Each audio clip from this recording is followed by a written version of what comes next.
Jésus de Nazareth. Ouais. Et il se mit à On dit crier. qu'il a entendu que celui qui venait là, il s'appelle Jésus de Nazareth. Donc, tout le monde dit Jésus.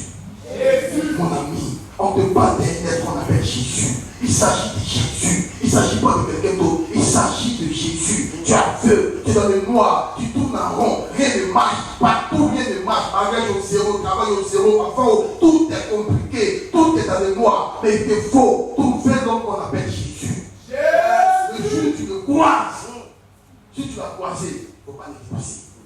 Je t'en prie. Si tu l'as croisé, je t'en prie. Par la compassion du Seigneur, il ne faut pas le dépasser. Allons-y. Il s'est mis à crier. On dit, c'est qu'il a entendu que Jésus était là. Mais est-ce que toi, tu es comme Bartimée? Est-ce que toi, quand tu entends que Jésus est là, est-ce que tu cries à lui? C'est-à-dire que le Dieu Tout-Puissant passait. C'est Dieu qui passait lui-même. Dans ce territoire qu'on appelle Jéricho. C'est-à-dire qu'une ville maudite, comme la terre est maudite. Mais Dieu passait. Le cortège de Dieu passait. Dieu passait avec tous ses sangs, avec toute sa puissance. Mon ami, je Christ est ici. Il passe avec toute sa puissance. Est-ce que tu peux crier à lui? Bartimée, qui savait que c'était sa dernière chance. S'il devait sortir du noir, sortir des ténèbres, il lui fallait crier à Dieu Tout-Puissant. Mon ami, tu ne peux pas te crier toi seul au roi du ciel. Tu ne peux pas. Il y a des gens qui disent, quand je ne comprends pas. Moi, toi qui? Toi tu es qui? Aujourd'hui, tu dois comprendre que tu es rien. C'est Jésus seul qui peut te permettre de naître de fou. C'est lui seul. C'est pourquoi ne compte pas sur tes capacités. Je t'en prie. C'est vrai, j'ai une bonne éducation. Tu ne vois pas, tu ne vas pas. Je ne sais pas faire des gens. Ça, c'est une bonne éducation. C'est pas que c'est bon. Je le prends. Tu ne vois pas, tu ne mens pas. Quand tu veux prendre quelque chose, papa, je vais prendre les yaourts là, oui, prends. C'est vrai, ça c'est une bonne éducation. Mais ça ne veut pas dire que tu n'es pas fait. Il ne faut pas compter sur ta bonne éducation pour penser que tu es bon. C'est une histoire. Il a vu, on dit Jésus passe.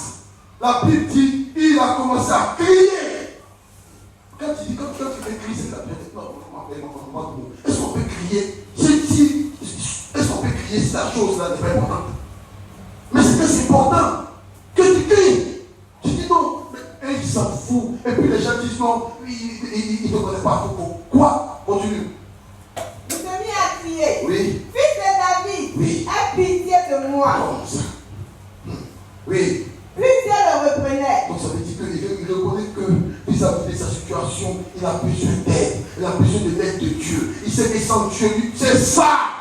Si tu veux que Dieu vienne te sortir de ce cœur mauvais, tu reconnaître que c'est mauvais. J'aime pas des gens qui pensent qu'ils sont. Je ne les aime pas. J'aime pas ces personnes.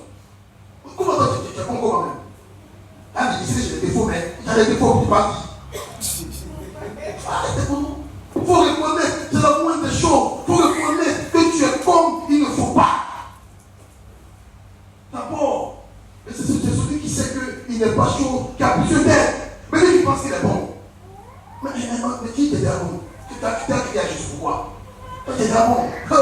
Nous sommes là, comme tu payes, il faut la payer. Comment? Laisse tomber là. Ok, donc. Plusieurs le reprenaient pour le faire taire. Ok.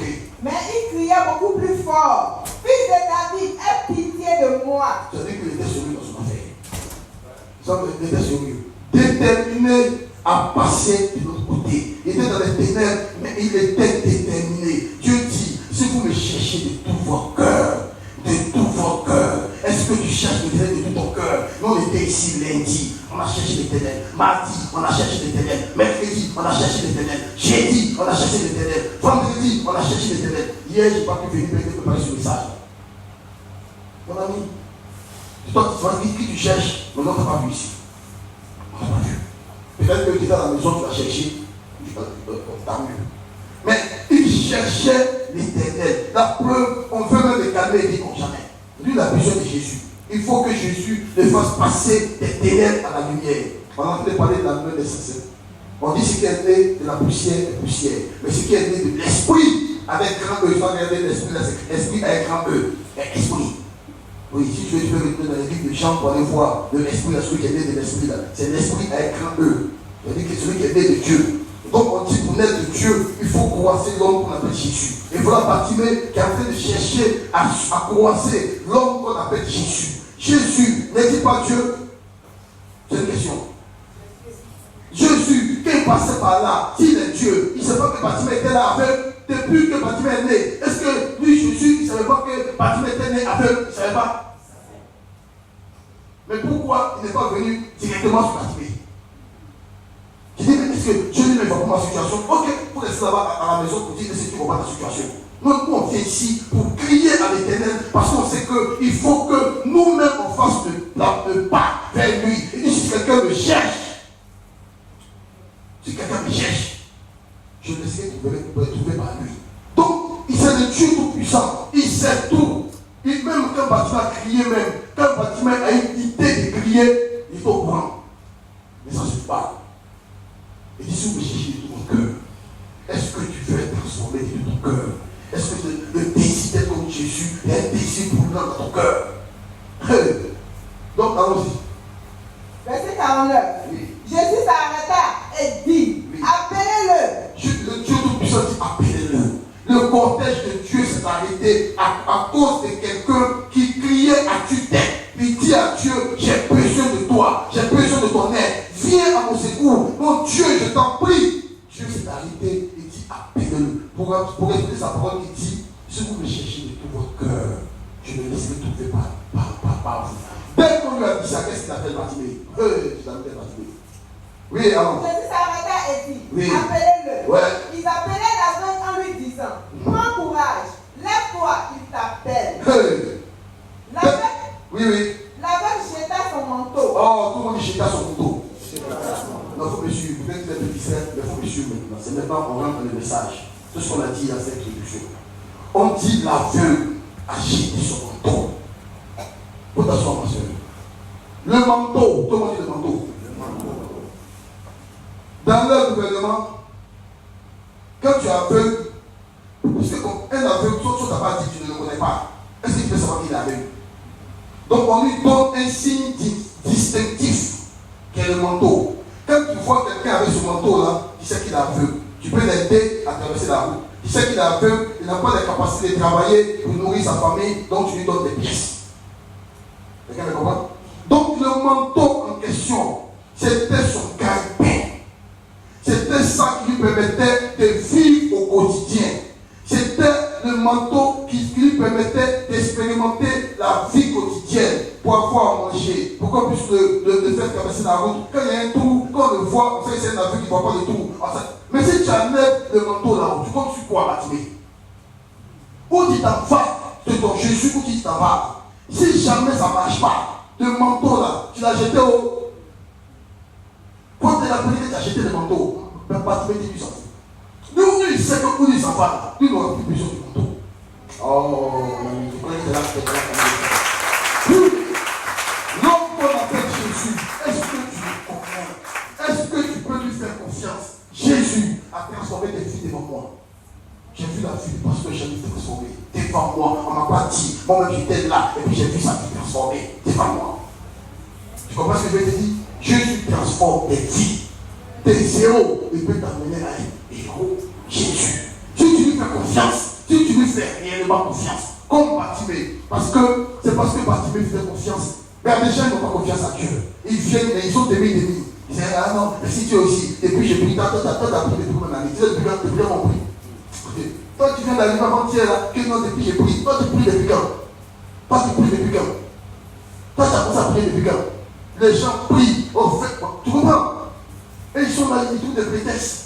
Hein, maman, est-ce que les gens ils peuvent faire la moitié des prières que tu as fait avant? Mais les gens prient. Est-ce que quand Bartimée a crié la première fois, il n'y a pas eu de résultat, deuxième fois, il n'y a pas de résultat, il a cessé de crier? Et toi, à peine tu pries deux fois, là, attends, depuis on prie. Ok.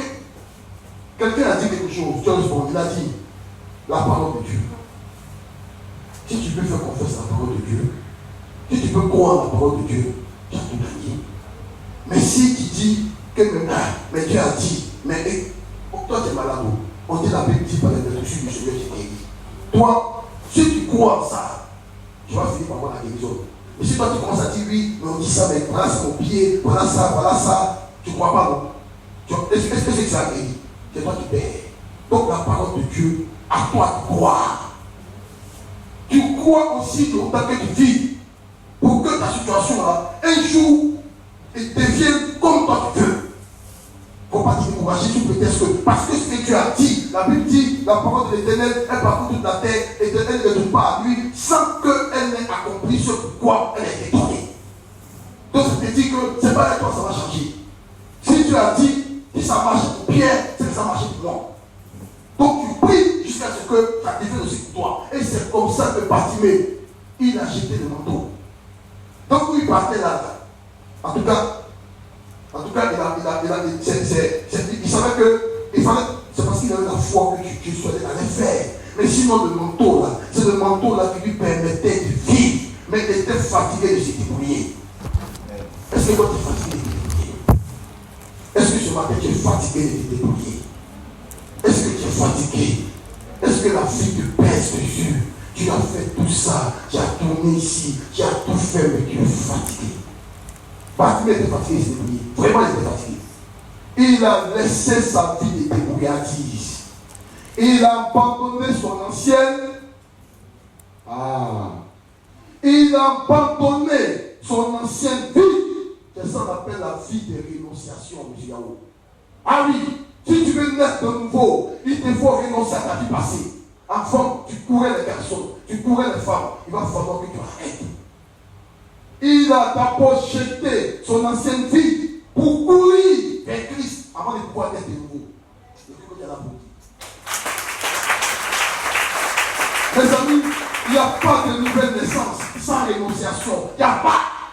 Il faut que tu renonces à ta vie passée. Il faut que tu acceptes de renoncer à tout égard. Il te le faut. Ça peut être ton confort, comme le manteau était le confort de Bartimée. C'est ce manteau-là qui les nourrissait. Peut-être que tu as combien de copains. Il y a un qui paye canal, l'autre paye, puis l'autre. Mais mon ami, si tu veux connaître la nouvelle naissance, il va falloir que tu renonces à ta vie passée. Il va falloir que tu renonces. C'est la condition obligatoire. Je ne t'applaudis pas pour moi, mais pour que tu comprennes que c'est la seule condition. Si je n'étais pas le manteau, si je n'étais pas dans cette vie, c'était impossible de vivre la nouvelle naissance. Impossible. Si tu vis à Christ et puis tu veux imposer ton ancienne vie à Christ, tu ne pourras jamais être de nouveau. Jamais. Jamais. Beaucoup sont avec Christ. Ils refusent de perdre leur ancien prestige. De perdre. C'est-à-dire que les anciens gars, les anciens amis et tout ça, l'ancienne vie où on te voit comme un bouquetier et tout ça, tu ne peux pas perdre ça, tu ne peux pas devenir tout pas de nouveau. Il te faut renoncer. Les gars seront assis dans les coins, cigare, champagne, tu peux te gagner cette petite là. Tu as qu'à voir, c'est pas grave. Amen. Quelqu'un me comprend? Quelqu'un me comprend? Il y a ce qu'on appelle la vie de réconciliation. C'est ce que Bartimée a fait. D'abord, tu cherches l'Éternel. Tu dis que tu sais que sans l'Éternel, tu ne peux pas t'en sortir. Sans Jésus, tu ne peux pas t'en sortir. Tu cries à Jésus et tu abandonnes ta vie passée. Tu renonces aux œuvres infructueuses des ténèbres. Mes amis, nous sommes dans la cour des bois de nuit. Ça dit que tu ne peux pas dire que tu quittes et puis par moment tu dis parce que mais là-bas, bref, on ne va pas parler des conneries comme ça. Mais ça veut dire que quoi? Souvent ça peut te tenter, mais il faut renoncer. Pour pouvoir vivre la nouvelle naissance, il faut renoncer à ta vie passée. Sinon, si tu veux venir avec ta ancienne vie chez Jésus, tu vas comprendre, il est là, et tu dois décider de renoncer, c'est ce jour-là que tu seras né de nouveau. Donc tu peux faire 50 ans dans l'église.